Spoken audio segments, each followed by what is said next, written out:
No, definitely not. Definitely not. Not after the first round.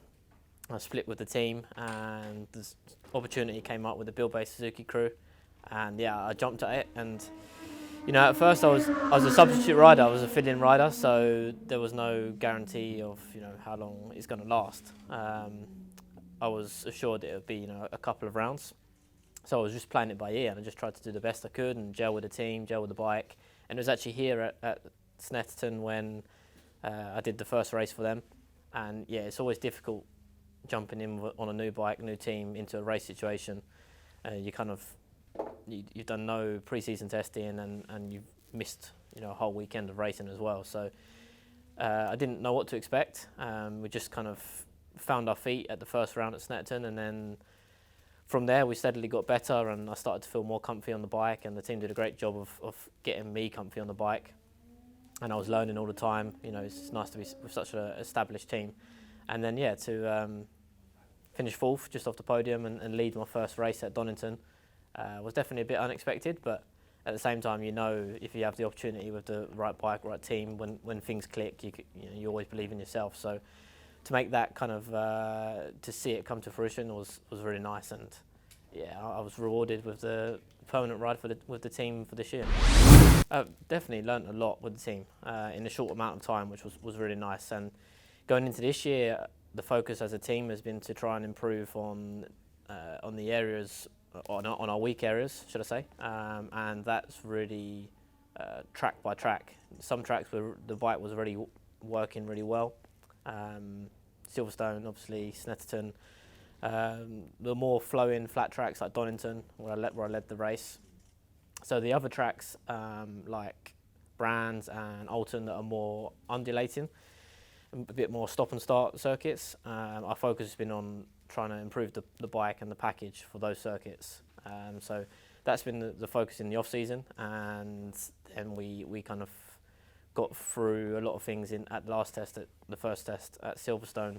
And all the areas we wanted to work on, we kind of tested those out, and we're still in development phase in that area. So yeah, I learned a lot from the team, and we've kind of picked our weak areas and working on those for this year. I think it's always difficult to predict, especially in BSB. I think the only thing, the good thing that we've got going for us is that we've got that consistency from the team being together last year and rolling over onto this year.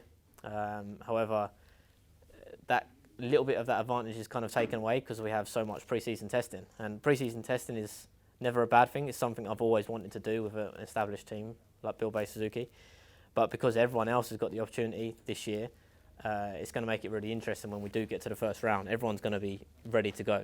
There's going to be no one underprepared by the time we get to racing. So yeah, it's going to be interesting. And then you've got the condensed season, like you said, and a lot of races in a short amount of time. 3 races per weekend, which I think is going to be really good for us.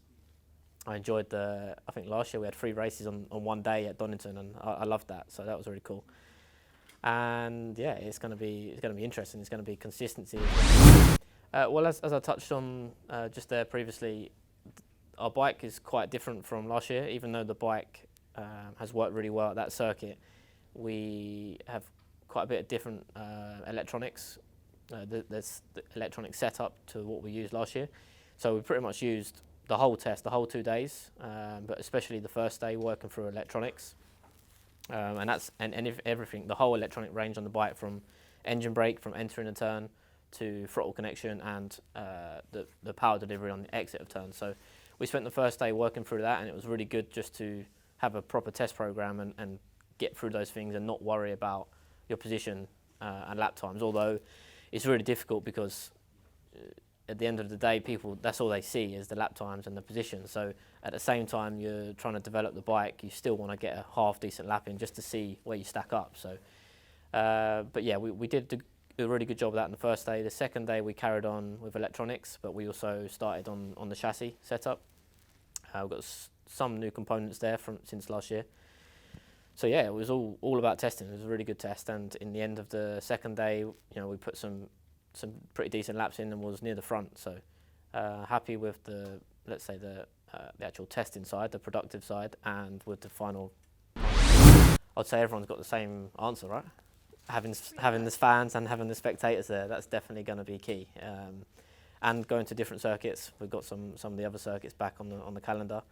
But yeah, having 3 races over the weekend with the spectators there, that's going to be really great. It's going to be a nice atmosphere, back to hopefully how it used to be, and just to meet and have your own family, friends, all your sponsors that couldn't come to events, have those people there. That's going to make it special. Like I said, having 3 races per weekend is going to be really cool. It's going to be entertaining, and this year there's a lot of different riders, a lot of changes within riders and teams. So hopefully that's going to mix it up, and I think the racing is going to be great as always in BSB.